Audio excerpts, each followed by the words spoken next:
There's no doubt that our love affair with the car is still alive and well. As anyone who's ever gotten behind the wheel knows, it's not exactly the perfect way to get around. Our cars cost us time and money. We spend something in the neighborhood of 38 hours per year just sitting in traffic. And the average motorist spends up to $10,000 per year on their car, gas, insurance, and maintenance.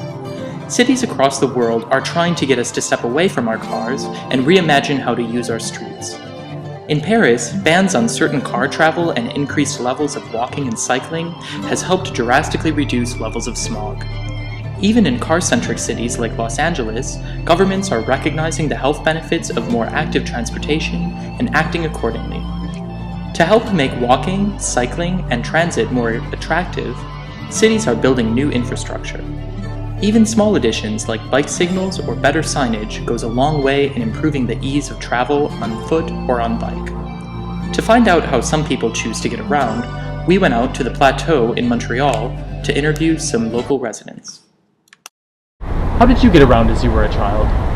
Well, when I was a kid, my parents would always drive me around. There wasn't really, it was kind of like the only way to get around. Is that also how you get around now that you're an adult? Oh yeah, no, I got my license when I was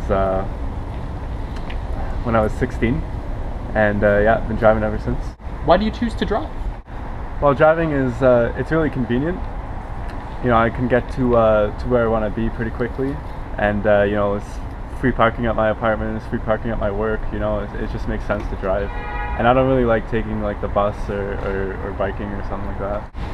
Is that also how your friends get around Montreal?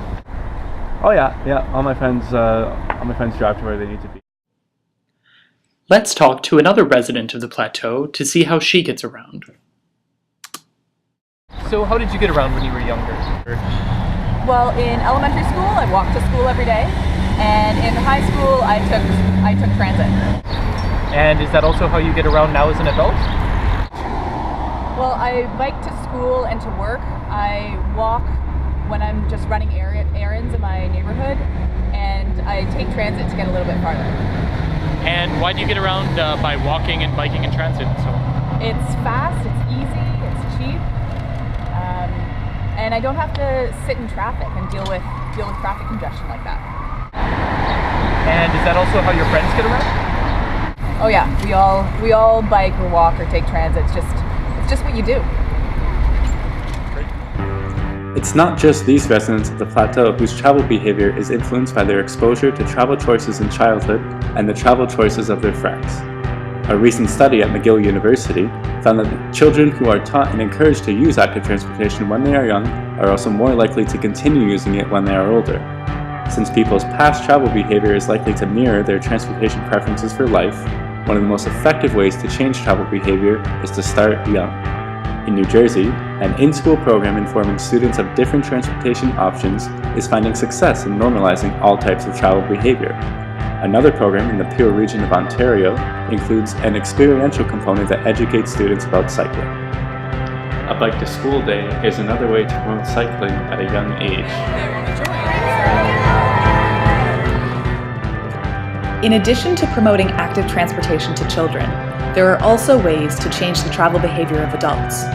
For adults, one option is to implement commuter trip reduction programs at the workplace. Strategies have included parking fees, transit pass discounts, flexible work and telecommuting options, and carpooling and car sharing services. With this type of program in Washington State, single occupancy vehicle trips in Seattle decreased significantly from 50% of mode share to work in 2000 to 31% in 2014. Our current transportation culture is impacting our health and environment, but there are many reasons to be optimistic about change.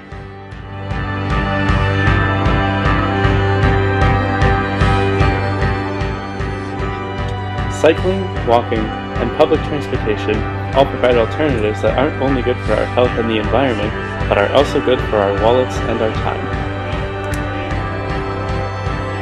By forming new transportation habits, especially among children, we can work towards a better future